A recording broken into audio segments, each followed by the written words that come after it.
کی قسم brief case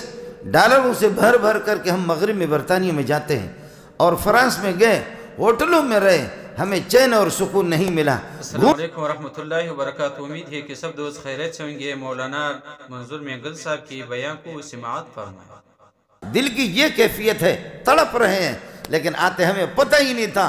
آخرکار ٹھوکر کھاتے کھاتے آگے نسخہ محمد کے پاس تھا، محمد رسول اللہ۔ آخر آگئے کچی مسجدوں میں، لوگ کچی مسجدوں میں جھوپڑیوں کے اندر دیندار ہیں، خدا ترسے، خدا کا شکر ادا کرتا ہے، روکھی سوکھی پر اس کا گزارا ہے، لیکن واہ واہ کس انداز میں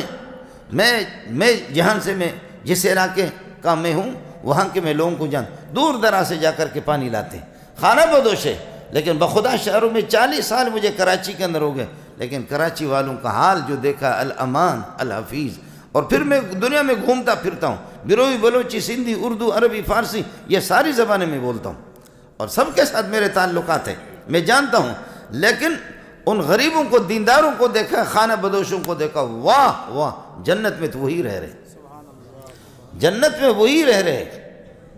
آپ اور ہم جنت میں نہیں ہیں۔ خوشیاں بظاہر تو ہوتا ہے، عرب لوگ کہتے ہیں جو تبلہ ہوتا ہے نا، تبلہ، ڈمبک ڈمبک ڈیمبک ڈیمبک ڈیمبک ڈیمبک، تو عرب لوگ کہتے ہیں صوتہ عالی وجوفہ خالی، آواز دور تک اس کی جاتی ہے، وجوفہ خالی، اندر سے کھوکھلا ہے،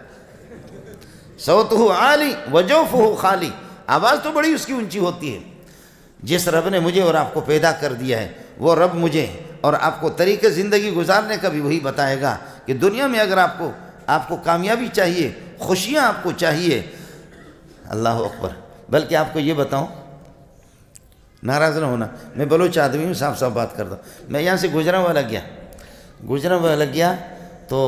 حافظ آباد ہے، وہاں رات کو میرا بیان تھا اور صبح کو پھر اسلام آباد کے ساتھی آگئے، انہوں نے کہا کہ یہ آپ کو چھوڑنا نہیں، گجرانوالہ سے ہم جانا ہے، تو ہمارے قریب کوئی جوڑی بیٹھی گئی، یہ کوچ میں بیٹھ گئی ایک جوڑا، اور جوڑا اس میں مرد قداور خوبصورت، اور عورت بھی، اللہ آپ کا بھلا کرے، پردہ مردے کی ضرورت نہیں ہے، اس قسم کی گناہ تو ہماری مائیں نہیں کرتی، ہماری بہنیں، کہ پردہ اور چادر نہیں، وہ چادر کندھے پر رکھ کر کے انہوں نے کندھے پہ رکھا ہوا اور گاڑی میں جیسے بیٹھ گئے، گاڑی جیسے چل پڑی،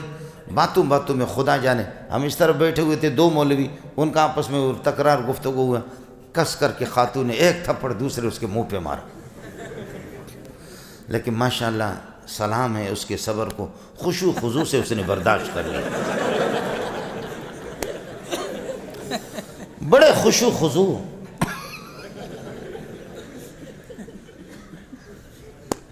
میرے ساتھ جو ساتھی تھا اس سے میں نے کہا اللہ کی قسم ہمارے بلوچستان میں اس کا تصور بھی نہیں ہے، اللہ کے بندے یہ کیا ہو رہا ہے آپ کیا؟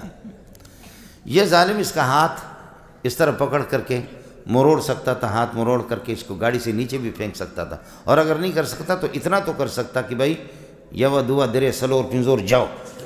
سمجھے، 1 2 3 4 5۔ ایک آدمی غصے میں آ گیا، حضرت علی رضی اللہ تعالیٰ عنہ کو فرمایا کہ جی، عرض کیا کہ حضرت میں نے اپنی بیوی کو 100 طلاقیں دی ہے، فرمانے لگے کہ 97 اپنے پاس رکھ لینا، 3 سے تو وہ جدائی ہو گئی،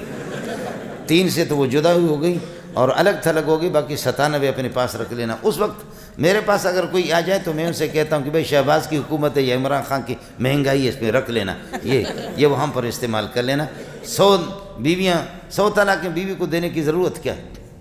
اللہ، میں نے کہا کہ ہمارے ہاں ہوتا ہے، اس کو تو اٹھا کر کے پھینک دیتے۔ تو اس نے جو بات بڑی اچھی بات کی، میرے ساتھی تھے مفتی نعیم الدین بھاول پوری، کہنے لگے استاد جی تم لوگ پٹھان لوگ اور بلوچ لوگ پاگل قسم کے لوگ ہوتے ہو، خدا ان ہاتھوں کو شل کرے جو اس پھول کو تھپڑ مارے، خدا ان ہاتھوں کو شل کرے جو ان پھولوں کو کیا کرے، تھپڑ مارے۔